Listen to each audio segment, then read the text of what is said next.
Mais c'est sûr que généralement, c'est les localités du même nom qui s'adonnent beaucoup à ça. Ce matin, c'est une nouvelle journée de supervision pour Tidjani et son collaborateur dans cette forêt classée. On se faisait les brins d'helmet aussi avec ça. Ensemble, ils vont une nouvelle fois examiner l'état du couvert forestier. La Faya, cette forêt qui fait office de poumon vert de Bamako, la capitale malienne, s'étend sur une superficie d'environ 80 000 hectares, est la plus grande forêt classée au Mali.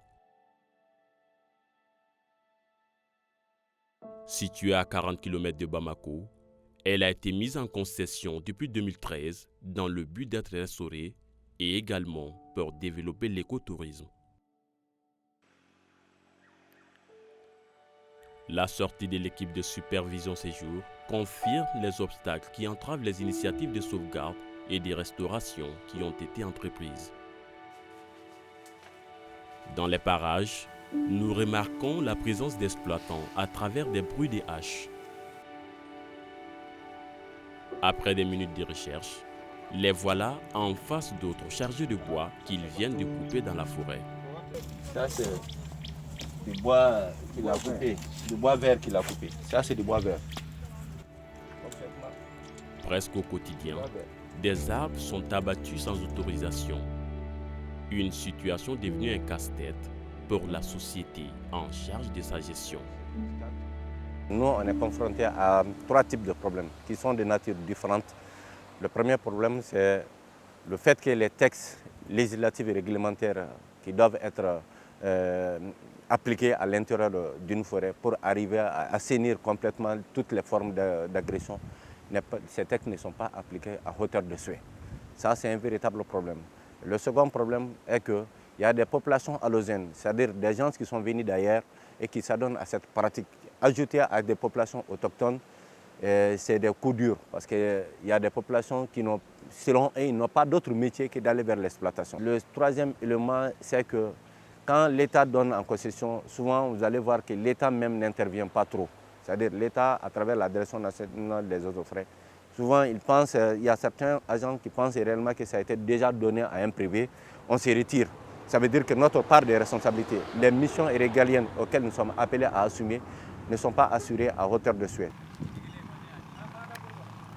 Accompagné de sa famille, ce coupeur de bois affile l'insécurité dans son village au centre du pays. Depuis son arrivée il y a 2 ans, il tire ses revenus de la forêt de Faya. Ces jours, il est interpellé par les gardes forestiers pour exploitation et vente de bois de la forêt.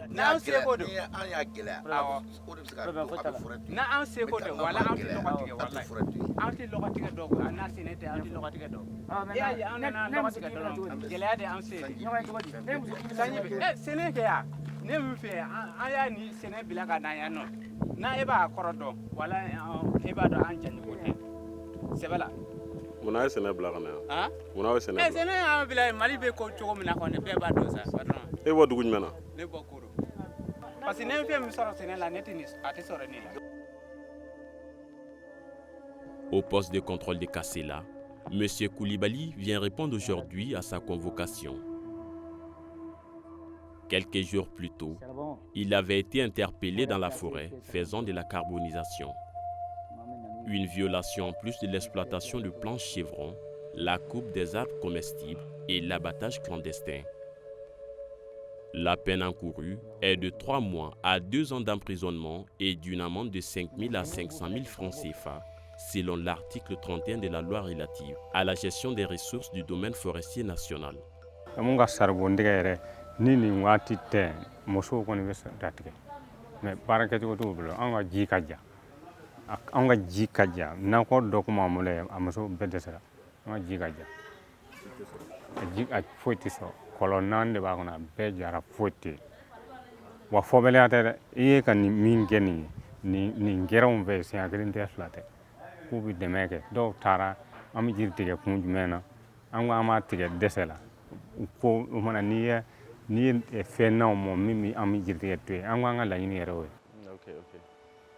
Pour le directeur général de la Société des concessions forestières, Cette surexploitation menace l'existence de la Faya. Imagine, toutes les boulangeries à Bamako sont alimentées à partir des bois qui sont fournis au niveau des forêts, par les forêts. C'est un coup dur. Alors que selon les informations sûres, ces boulangeries bénéficient des subventions en termes d'électricité. Mais 99%, voire même 99,99% de ces boulangeries sont alimentées par les bois de chauffe qui sont coupés au niveau des forêts. Il y a aussi le bois de charbon, parce que réellement, au lieu que l'État prend des dispositions pour donner une autre alternative à la population en termes de consommation, mais malheureusement, chez nous, tel n'est pas le cas. 90% des ménages préparent à partir du charbon ou bien du bois de chauffe. Et c'est un coup dur. Ça, c'est des activités qui peuvent même nuire l'existence même de la forêt. La surveillance de ces vastes superficies le jour comme la nuit nécessite des effectifs conséquents et des équipements adéquats. Ici, l'activité phare même ici de la forêt classée, c'est pendant la nuit. Parce que c'est pendant la nuit qu'on voit des véhicules qui quittent Bamako, venir ramasser des gros bois, des perches, des planches. Donc il faut veiller, passer toute la nuit à surveiller ces changements. Il faut une équipe qui travaille pendant la journée, une équipe qui travaille pendant la nuit. Et le lendemain, il faut que cette équipe-là se repose. Donc, maintenant, si c'est une seule équipe qu'il faut travailler, une équipe ne peut réellement pas vraiment contrôler 80 000 hectares à 100%. Des meilleures conditions de travail que réclame le syndicat autonome des travailleurs des eaux et forêts. Eaux et forêts machin. Bon, recrutement au Doumeke, il était eaux et forêts avec recrutement mais là. Bon, oye deguye mi be onkan, amo kuma fola dongo do mais a baratikela. Anga statut ko kuma amo kuma fola dongo do a baratikela. Donc angon depuis angoni anga Sénégal créé phobie. An doléance déposé direction na ka déposer ministre feno. Phobie angon tsika fo kan tiganya shi nima ko ni ne kera an tsika tiganya shama. An me mi non fait. Corps paramilitaire to ani on an beka ke statut kelena anga traité ni oye. Oyanga kele fambari folo. Oyanga kele fambari. No bora ino. Anga kele flana emi. Oye ka ozoforo be fan o fan fait. Ou ka se ka équipement sur infrastructure ama fuluma infrastructure. Posu ka jo ou ka se ka barake sutura kono posu la ani o posu ko fe infrastructure bolon ko fe matériel de travail ou ka duma mim obsika ke bolma fin obsika ke fin chama marfawiye obsika fin chama mu bu permettre ko mission facile tout boulot o yanga revendication fampai. À la Direction nationale des eaux et forêts, la question budgétaire se trouve être l'une des difficultés pour mener à bien la mission. Maintenant, le ministère de l'Environnement, de l'Assainissement et du Développement durable est géré en même temps avec ce qu'on appelle l'agriculture A. C'est-à-dire on ne fait pas la différence entre l'agriculture et les eaux et forêts, donc c'est l'environnement. C'est un seul budget maintenant qui est alloué maintenant au niveau de l'agriculture grand A. Et on nous dit, bon, maintenant, c'est 12 à 15% pour l'agriculture grand A. Maintenant, dans ces 12 à 15% de l'agriculture grand A, quelle est la part du ministère de l'Environnement, de l'Assainissement?